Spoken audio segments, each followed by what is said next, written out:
예, 우리가 저번 주 말씀을 이어서 오늘도 우리 레위기 말씀을 함께 나누고자 합니다. 오늘 레위기 21장 거룩한 제사장에 대한 말씀입니다.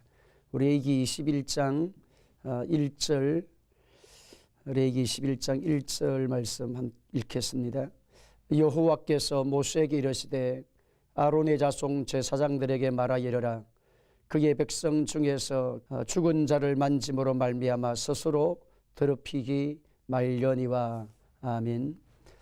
자, 오늘 본문 말씀은 제사장의 규칙에 대한 말씀, 하나님께서 세우신 제사장의 삶에 대해서 말씀하는 것이 우리 레위기 21장 말씀입니다. 레위기 21장 1절로 9절의 말씀은 심판의 상징인 죽음을 멀리하라고 하는 그런 말씀이고, 10절로 15절의 말씀은 대제사장이 이제 가족 중에 죽음을 맞이했을 때에 어떻게 대처해야 될 것인가에 대한 말씀이고, 그 다음에 결혼 규례, 대제사장은 누구를 취하여서 결혼해야 되는가에 대한 말씀이고, 그 다음에 16절로 24절의 말씀은 제사장의 신체 조건에 대한 말씀이 레위기 21장에 기록되어져 있습니다. 그래서 여러분 레위기 21장의 말씀은 제사장이 하나님의 사명을 감당하는 데 있어서 생활 규칙, 결혼 생활, 그 다음에 또 신체적 조건, 이런 것들이 구약에는 문자적인 의미를 갖고 있지만 신약에 와서는 우리 베드로전서 2장 9절 말씀에 왕 같은 제사장으로 부름받은 하나님의 사람들로서 이것이 신체적인 그런 조건보다는 이제는 영적인 조건들을 우리에게 가르쳐주는 영적 의미를 갖고 있다는 것입니다. 그래서 구약은 우리가 레위기 21장을 문자적으로 우리가 그 시대 당시에 보았지만, 오늘 이 시대는 하나님의 거룩한 제사장으로 살아가는 하나님의 백성들, 왕같은 제사장으로 살아가는 하나님의 백성들이 어떻게 우리가 삶에서 생활에 제사장으로서의 사명을 감당할 것인가에 대한 말씀이 기록이 됩니다. 자, 오늘 본문 말씀 가운데 보게 되어지면 특별히 제사장은 백성들 가운데서 구별된 하나님의 사람입니다.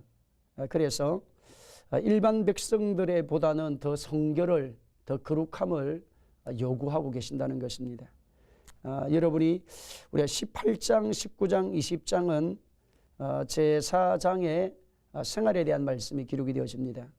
그래서 18장은 가정한 풍습을 쫓지 말라는 말씀이었고, 19장은 생활의 규범에 대한 말씀이고, 20장은 반드시 죽여야 되는 사람들이 누구인가, 이런 말씀들이 기록이 되어져 있어요. 그래서 하나님 백성들이 이 땅을 사는 동안에 어떻게 살아가야 될 것인가에 대해서 말씀하면서 20장에 보면 사형에 해당하는 범죄에 대해서 말씀을 할 때에 이 말씀이 죄는 뿌리까지 뽑아야 되는 것을 보여주는 것입니다. 그래서 아버지를 치는 자라든지 인신 죄사를 하는 자라든지 접신한다든지 간음한다든지 그 아버지의 어머니를 저주한다든지 이런 사람들은 반드시 죽이라는 것입니다. 그 의미가 죄는 하나님이 용납하지 않는다는 것입니다. 그래서 죄는 뿌리까지 뽑아야 될 것을 말씀을 합니다. 그 다음에 보면 여러분이 20장의 15절에 보면 남자가 짐승과 규합하면 반드시 죽이고, 그렇게 말씀합니다. 여자가 짐승에 가까이 하면 또 죽이고, 이런 것들이 하나님께서 가정의 성결, 삶의 생활, 성의 성결을 말씀하는 그런 말씀입니다. 자, 그러면 오늘은 21장의 말씀에 여러분이 제사장의 규칙에 대한 말씀, 규례에 대한 말씀인데, 특별히 먼저 대제사장의 삶의 모습을 보게 되어지면 여러분이 본문 말씀에 2절에 보면 그의 살붙인 그의 어머니나 그의 제사장이나 그의 아들이나 그의 딸이나 그의 형제나 출가하지 않은 처녀인 그의 자매로 말미암아서는 몸을 더럽힐 수 있느니라, 그렇게 말씀을 합니다.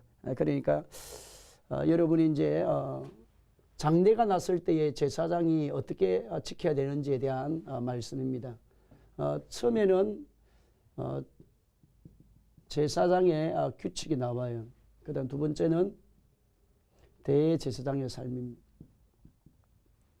첫째 먼저 우리가 대제사장부터 보겠습니다.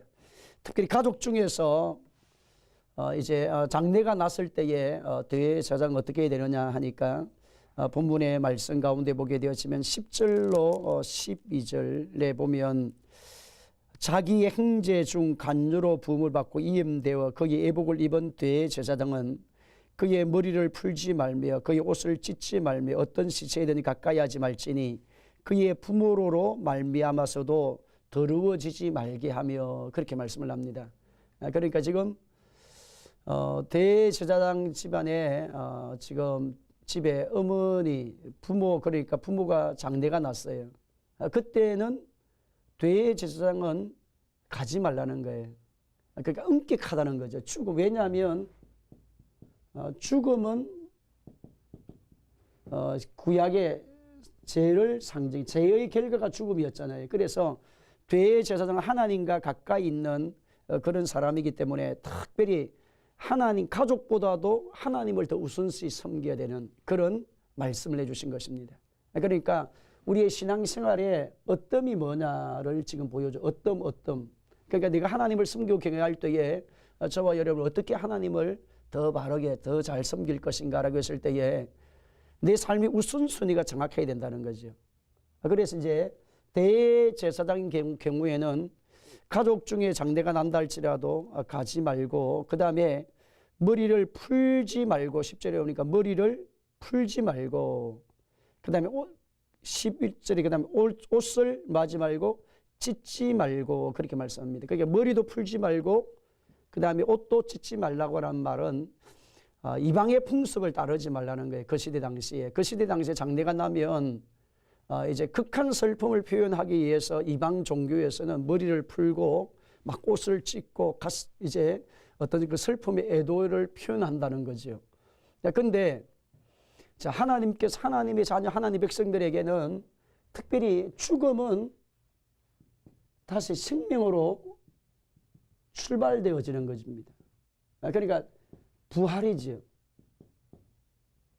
하나님의 자녀들 하나님 백성들이 우리가 집안에 장례가 났을 때 어떻게 할 것인가 라고 했을 때에 우리가 육적인 이별 때문에 아픔은 참 많잖아요. 육적인 이별은 아픔이 많은데 근데 그 아픔으로 너무 극하게 표현을 하지 말라는 거예요. 제가 장례 이제 예배를 인도하면서 특별히 우리가 이제 화장장에 가서 마지막 화장 예배를 드리지 않습니까? 예식을 하는데 그때에 이제 아주 너무 그 이별에 대한 극한 슬픔을 표현을 하면서 이렇게 실신하는 분이 계세요. 그래서 예수를 믿는 하나님의 사람들은 그런 현장 앞에서 어디에서 만날 것을 사모해야 되느냐, 하늘나라에서 사모할 것을 사모하는 것이 있어야 된다는 겁니다. 근데 그 자리에서는 이미 그의 육신은 그 자리에 있지만 이미 그 영혼은 하나님 나라가 있잖아요. 하나님 나라가 있다는 것을 생각하면서 그 하장 예배를 예식을 할 때에도 어디를 생각해야 되느냐, 하늘나라를 우리가 생각하면서 장례를 치러야 된다는 거죠. 그래서 천국 한송 예배 우리 그렇게 드리지 않습니까? 그러니까 여러분이 이제 하나님 백성 하나님의 자녀들이 장례가 났을 때에도 특별히 옷을 찢지 말고 머리를 풀지 말라고 하는 너무 극한 슬픔에 매이지 말라는 거예요. 왜냐하면 다시 우리 하나님 나라에서 만나면 되니까. 어머니가 못한 사명들, 어머니가 하지 못했던 사명들, 가족이 하지 못했던 그 사명들을 내가 감당을 하면 되겠다. 그래서 다시 그 자리를 사명의 자리로, 사명을 성화시키는 자리로 우리가 바꾸고 가야 된다는 거지. 자, 그 다음에 여기 12절의 말씀에 가까이 보게 되었으면 성소에서 나오지 말라 그렇게 말씀합니다. 성소에서 대제사장은 장례가 났을 때도 어떻게 성소에서 나오지 말라 그렇게 말씀합니다. 그러니까 성소에서 나오지 말라라는 말씀은 뭐냐면 주님과 더 깊은 영적 관계가 있어야 된다는 거예요. 주님과 더 깊은 교제가 반드시 있어야 됨을 말씀하는 겁니다. 그러니까 성소를 나가지 말라라는 말씀은 그냥 아무 의미가 없는 것이 아니고 하나님과 더 영적 깊은 교통과 교감을 이룰 수 있는 삶을 사는 자가 누구냐 하니까 대제사장인 겁니다. 대제사장은 그러니까 가는 자리도 구별하고 해야 될 것도 구별하고 삶도 구별하는 삶을 반드시 살아야 된다. 그 다음에 세 번째는 대제사장이 결혼할 때에 처녀를 데려오라고 말씀해요. 처녀와 결혼하라, 그렇게 말씀을 합니다. 결혼의 조건이. 그러면 대제사장 같은 경우에는 처녀를 아내로 삼으라는 말씀이 뭐냐니까 아직까지 세상 줄이 끊어지지 않는 사람이 있잖아요. 여러분 그리스도인이 되고 하나님의 사람이 되고 하나님 자녀가 되었지만 아직까지 세상의 것이 매여서 사는 사람이 많습니다. 그런 사람과 여러분이 목회자가 결혼을 하게 되어지면 신앙이 없는 불신자와 결혼하는 사람도 꼭 있고, 또 어떤 사람은 신앙생활이 아주 어린 상태인데도 결혼하게 되죠. 그러면 갈등이 아주 많게 되어집니다. 그러다 보니까 하나님의 사명을 제대로 감당하지 못한다는 거예요. 특별히 대제사장 같은 경우는 어떻게 하라는 거예요?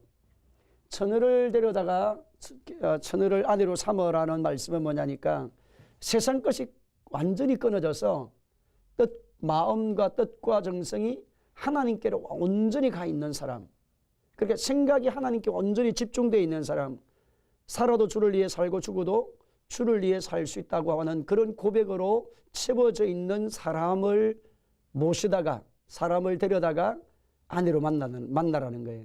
그래야 뭐 할 수 있기 때문에 제사장이 아니잖아요. 지금 대제사장으로서의 사명을 더 착실하게 잘 감당할 수가 있다는 거예요. 그래서 여러분, 첫째는 칼상 먼저 해야 될 것은 여러분이 믿음의 사람의 배필을 만나야 돼요.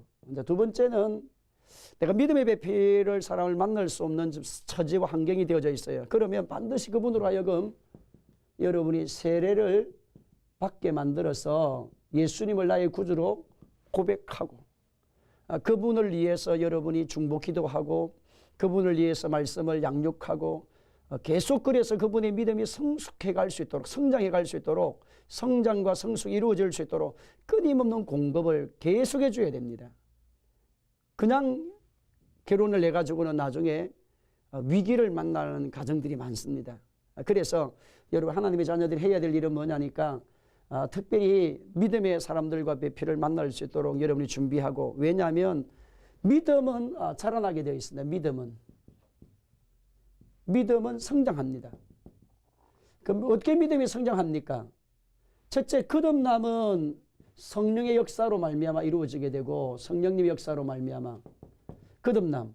그 다음에 이 거듭나고 난 다음 그 믿음이 성장해야 되지 않습니까? 성숙과 성장이 같이 와야 되는데, 그러면 하나님의 말씀으로, 그래서 믿음은 들음에서 나고 들음은 그리스도의 말씀으로 말미암는다고 말씀했기 때문에 말씀을 듣는 일, 말씀을 공부하는 일, 말씀과 함께하는 시간을 보내면 그 영이 자연스럽게 깨워지게 되어져 있어요. 그래서 믿음은 자라나기 때문에 반드시 청년들이 결혼 대상을 삼을 때에 내가 상황이 환경이 안 되어져서 지금 혹시나 믿지 않는 자매와 사귀고 있다. 그러면 그 자매로 하여금 예수 믿게 만들어야 되고, 아니면 그런 남자친구가 있다라고 말하면 반드시 세례받게 만들어서 끊임없는 교제, 우선순위가 영적인 성장이라고 하는 그 목적을 두고 만나야 된다는 거예요. 그러지 않으면 여러 신앙 나중에 결혼하고 나면 큰 위기를 만나서 행복한 결혼을 위해서 결혼했는데 불행한 결혼이 될 때가 참 많습니다. 그래서 여러분이 원칙을 정해야 돼요. 자, 그 다음에 여러분이 제사장과 대제사장의 결혼의 조건을 다시 한번 보면 21장 14절의 말씀 가운데 보면, 가부나 이혼당한 여자나 장려짓을 하는 더러운 여인을 취하지 말고 자기 백성 중에서 처녀를 취해 아내를 삼고, 여기 보니까 지금 가부나 이혼당한 여자나 장려짓을 하는 더러운 여인을 취하지 말고 자기 백성 중에서 처녀를 취하여 아내를 삼고 라고 말씀했을 때, 우리가 구약은 뭐라 했습니까? 육체적 조건이겠지만 신약은 이 말씀을 영적으로 우리가 이해를 해야 된다 했지 않습니까? 그러면 여러분이 지금 가부라고 했을 때에 이 개념이 옛날에는 미망인, 남편을 잃은 사람이라고 말씀했는데, 이것이 뭐냐니까 그리스도를 잃은 자를 이야기하는 거예요. 신약에 와서는. 그러니까 지금 가부 혼자 되신 분이라는 이 개념이 뭐냐니까 그리스도가 우리의 남편이잖아요. 신약에는 예수님 우리의 남편이 되시잖아요. 우리의 신랑이 있으면 우리는 거룩한 신부. 그러니까 제사장이나 대제사장의 결혼 조건이 이런 사람들을 취하지 말라는 거예요. 그 말은 뭐냐니까 그 안에 그리스도의 남편을 잃은 자. 그러니까 믿음이 처음에는 있었는데 나중에는 그 믿음이 상실해서 완전히 바닥이 나 있는 그런 사람들을 취해서 결혼하게 되면 제사장 사역이 안 된다는 거예요. 성도의 삶이. 그 다음에 이혼당한 여인이라는 말씀이 신명기 24장 1절로 4절에 가만데 보게 되면 타락하여 하나님으로부터 쫓겨나 심판을 기다리는 이스라엘 백성들과 같은 상황을 좀 설명하는 거예요. 그 말은 뭐냐니까 하나님을 등진 사람을 말하는 것입니다. 그러니까 하나님의 말씀에 순종하지 못해가지고 하나님 말씀을 떠나버렸잖아요. 이스라엘 백성들이. 그래서 영적으로 그것이 이혼이라는 거예요. 영적 관계가 끊어졌다는 거예요. 원래 하나님 알았는데 이런 분들과 결혼해서 제사장 사역을 할 수 없잖아요. 하나님이. 그래서 이제 성도들에게 그런 삶을 사는 거예요. 그 다음에 더러운 여인이라는 말은 갈라디아서 5장 19절 말씀 가운데 보면 세상의 물질에 대한 욕심과 정욕에 빠져서 철저하게 세상 것을 사모하는 사람들의 심령이 채워진 사람은 결혼의 대상자에서 제어시키라는 거예요.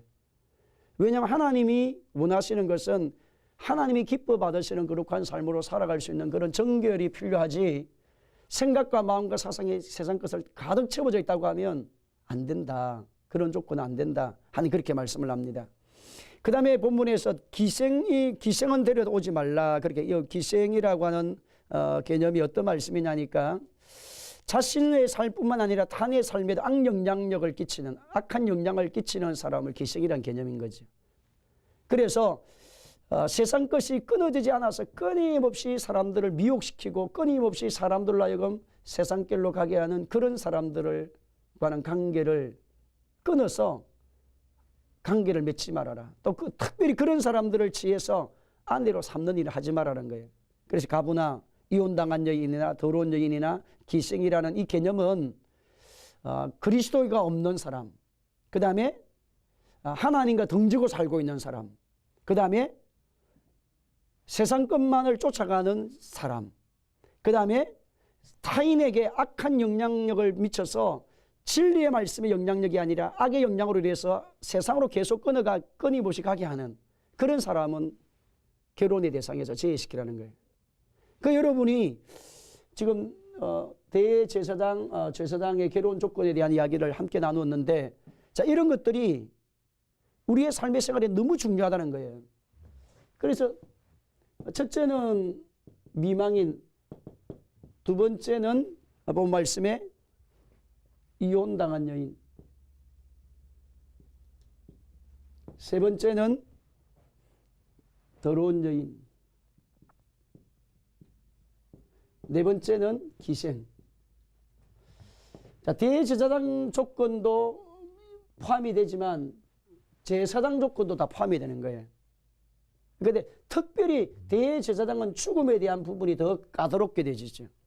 제사장 같은 경우에는 부모나 가족이 죽었을 때는 가서 거기에 장례에 참여할 수 있는 그런 것은 허락을 해놓은 거예요. 그러니까 더 엄격하죠, 대제사장.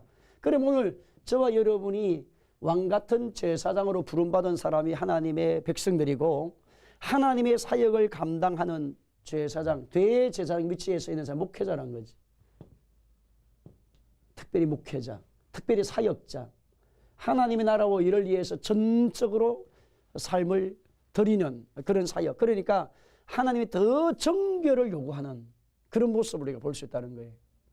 하나님의 사역을 감당하는 대제사장은 더 그런 거고 그 다음에 제사장도 마찬가지. 자, 그러면 하나님이 원하신 것이 정결한 신부로 했잖아요. 거룩한 신부, 정결한 신부로 단장되어지는 삶을 반드시 살아야 될 것을 말씀을 하십니다. 자, 그러면 세 번째는 제사장의 신체적 조건에 대한 말씀이 또 기록이 되어 있습니다. 세 번째는 제사장의 신체적 조건. 그럼 제사장의 신체적 조건을 본문의 말씀에 보면 여러분이 17절 이하를 넘어가서 여러분이 18절에 보면 누구든지 흠이 있는 자는 가까이 하지 못할지니 곧 맹인이나 다리 저는 자나 코가 불안전한 자나 지체가 더한 자나 발 부러진 자나 손 부러진 자나 그 다음에 20절에 보니까 등 굽은 자나 키 못 자라는 자나 눈에 백밤이 있는 자나 습진이나 버짐이 있는 자나 고환이 상한 자나 21절에 제사장 아론의 자손 중에 흠이 있는 자는 나와 여호와께 하제를 드리지 못할지니 그는 흠이 있은즉 나와서 그의 하나님께 음식을 드리지 못하느니라. 그러니까 신체적 조건에 대한 말씀이 또 기록이 됩니다. 장래에 대한 부분이 나오고 그 다음에 결혼에 대한 부분이 나오고 그 다음에 신체적 조건이 뭐냐니까 첫째의 말씀을 보니까 맹인입니다. 제사장으로 부름을 받았지만 하나님이 제사장 사역을 위해서 하나님이 제사장으로 부름을 레위지파로 부름을 받았는데 하나님께서 신체적 조건이 안 맞을 때는 같이 재물을 나눌 수 있지만 성물은 나눌 수 있지만 그 다음에 지성물 제사장들이 먹을 수 있는 음식은 같이 나누어는 먹지만 하나님의 성전에 와서 사역은 하지 말라는 거예요. 사역을 안 맡기는 거예요 하나님이. 자, 그럼 그 말씀이 뭐냐니까 첫째 맹인은 영적인 눈이 어두운 사람입니다. 영적으로 눈이 어두운 사람. 영적으로 눈이 어두워서 앞에 보지 못하는 사람. 그러니까 여러분이 진리이신 예수 그리스도를 정확하게 우리 알아야 되잖아요. 특별히 믿음의 사람 하나님의 자녀들이 저와 여러분 안 같은 제사로 부름을 받았는데 여러분이 해야 될 일이 뭐냐? 길이요 진리는 누구라는 것을 정확하게 알아야 됩니까? 예수님이라는 사실을. 그리고 사도행전 4장 12절 말씀 천하 만민에게 구원받을 만한 이름을 다른 사람에게는 주신 일이 없다고 하는 이 사실을 정확하게 꿰뚫어야 돼요. 영적인 눈이 어두운 사람은 이걸 잘 모르는 거예요. 그래서 성도들 중에서 예수님은 우리의 구원자, 예수님은 구약은 오실 예수님을 바라보면서 구원을 받았어요. 오실 예수님. 신약엔 오신 예수님. 그 다음에 여러분이 우리 다음에 사람들은 오신 예수님을 바라보면 다시 오실 예수님. 그러니까 초림 예수님을 바라보면서 구약의 백성은 구원을 받았고 초림 때 예수님이 처음 오셨을 때 그 시대 당시에 있었던 사람은 예수님을 직접 보면서 구원을 받았고 지금 우리는 오신 예수님, 오실이 아니고 오신 예수님 그리고 다시 오실 예수님을 바라보면서 우리가 구원을 하나님의 자녀가 되는 거예요. 그러니까 과거나 현재나 미래는 누구밖에 없느냐? 예수 그리스도를 통해서만 구원을 받는다는 겁니다. 이게 진리가 정확하게 써 있어요. 영적 맹인이 되면 안 되는 거예요. 두 번째는 다리 저는 사람입니다. 다리 저는 사람. 자, 다리 저는 사람은 뭐가 다리 저는 사람이나 자, 다리 전다고 했을 때 다리라는 말이 뭐냐니까 여러분 균형이 잡히지 못한 사람을 얘기해요. 균형 잡히지 다리가 절어서 우리가 뒤뚱뒤뚱 하는 사람이잖아요. 그러니까 여러분이 균형이 잡히지 못한 사람이 많습니다. 균형이 반듯하지 못해서. 그래서 교회와 가정, 교회와 직장생활 이것을 잘 균형을 맞춰야 된다는 거예요. 어떤 사람은 신앙생활은 열심히 합니다. 그런데 생활이 엉망이에요. 어떤 사람은 살림살이를 열심히 합니다. 그런데 그분의 가정생활, 즉 신앙생활은 아주 문제가 많습니다. 자, 이런 것들이 하나님 보시기에 아름답지 못하다는 거예요. 그래서 이런 사람들은 하나님이 마지 말아라. 제사장으로서 부름은 받았지만 제사장의 가문으로 태어나서 제사장이 되어 레위지파에 되었지만 사역은 맡기지 말아라. 이걸 보여주는 거예요. 자, 오늘 여러분이 오늘 제사장, 대제사장과 제사장의 조건에 대한 이야기들을 함께 나누는데 여러분 첫째는 장래에 대한 부분. 대제사장 엄격했습니다. 가족이 죽어도 가지 말고 적대 성소에서 나가지 말라. 하나님과 더 영적 깊은 교통을 이루어야 되고 대제사장, 제사장의 결혼의 조건들이 가부나 이혼당한 자나 그 다음 더러운 여인이나 기생이나 이런 사람들을 맞지 말아라. 취하지 말라는 말은 핵심이 하나님을 사랑하지 않고 세상을 사랑하는 사람이라면 그분은 결혼의 대상이 안 된다. 그래서 마음과 뜻과 정성을 내서 하나님을 경외하는 사람 중심으로 만남을 이루고 아름다운 가정을 이루어서 하나님의 사역을 감당하라는 그런 말씀입니다. 오늘 저와 여러분도 이 땅에 사는 동안에 저희의 신앙의 삶이, 여러분의 삶의 생활이 어떠니 하나님 되어지는 신앙이 되기를 주님의 이름으로 축원합니다.